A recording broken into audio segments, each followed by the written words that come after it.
इससे जहां पर आपको रखनी है नजर वो है आपके उज्जीवन स्मॉल फाइनेंस बैंक और उज्जीवन फाइनेंशियल सर्विसेज। यहां पर रखिए नजर, बड़ी मूव आती हुई दिख रही है। उज्जीवन स्मॉल फाइनेंस बैंक 7.5% ऊपर मूव कर रहा है और इसके लिए खास वजह, वैसे तो पूरा स्पेस ही एक्शन में, बट एक खास वजह इसलिए है कि ये स्टॉक भी आपको मूव करते हुए दिख रहा है। आइए ये समझते हैं एक बार अरमान के साथ। अरमान बताइए क्यों इन पर्टिकुलर इस स्टॉक पर अच्छा एक्शन आ रहा है।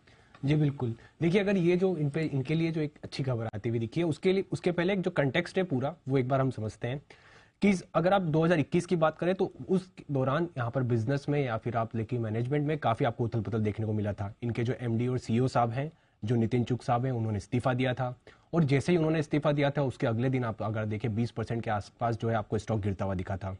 फिर उसके बाद 15 सितंबर को अगर आप बात करें तो आरबीआई ने स्पेशल कमेटी बनाई थी जिसमें इंडिपेंडेंट डायरेक्टर्स भी थे। उसका रीजन ये था कि आप जो डे टू डे ऑपरेशंस हैं और जो एडमिनिस्ट्रेशन हैं आप उसको लुकआउट करें।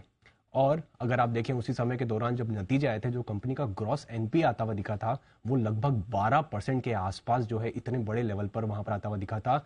और उसके बाद फिर आरबीआई ने एडिशनल डायरेक्टर जो है उनको नियुक्त किया था 2 साल के लिए कि वहां पर भी आप ऑपरेशंस देखें कि यहां पर जो स्थिति खराब हो रही है वहां पर आपको संभालने के लिए आप उनको देखें। तो जैसे ही एडिशनल डायरेक्टर उनको नियुक्त किया गया था उसके बाद आप 2-3 दिन में लगातार जो है स्टॉक में लगभग 8% के आसपास की रैली दिखाते हुए दिखे थे।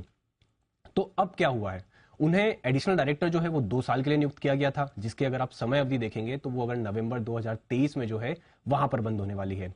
पर अभी कल अपडेट ये आता हुआ दिखा कि जो एडिशनल डायरेक्टर उन्होंने नियुक्त किया था उन्होंने उसे वापस रिमूव कर दिया है।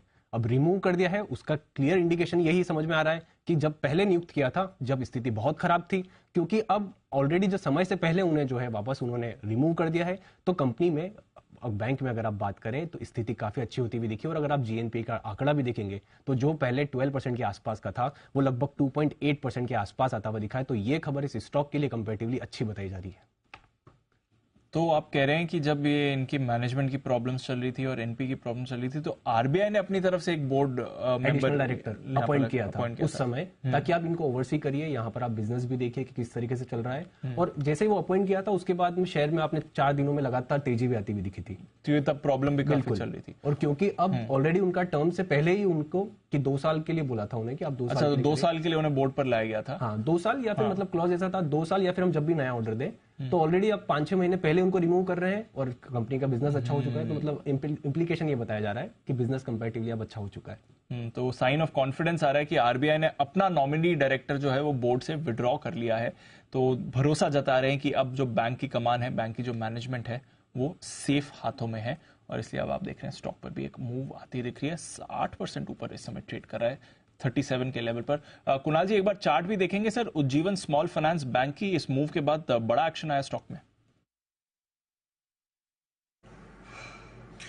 देखिए बिल्कुल बहुत शानदार मूव आता हुआ चार्ट पर नजर आ रहा है दीपांशु। मुझे लगता है कि और भी बड़ा अपसाइड स्टॉक में बन सकता है। हमने स्टॉक में पहले एक बुलिश पेनेंट पैटर्न को बनते हुए देखा था और उसका ब्रेकआउट आया और उसके बाद से हम देख रहे हैं कि 1 वे रन स्टॉक में देखने को मिल रहा है। तो मेरी राय में और ऊपर के लेवल्स आ सकते हैं। अगला रेजिस्टेंस चार्ट पर कोई 42 रुपए के आसपास है तो 42 तक का मुझे लगता है एक मूव आ सकता है। जिनके पास पोजीशन है होल्ड करने की राय। ओके, तो यह है आपके लिए उज्जीवन स्मॉल फाइनेंस बैंक जिस पर आपको रखनी है नजर। खबर के बाद स्टॉक में भी बड़ा रिएक्शन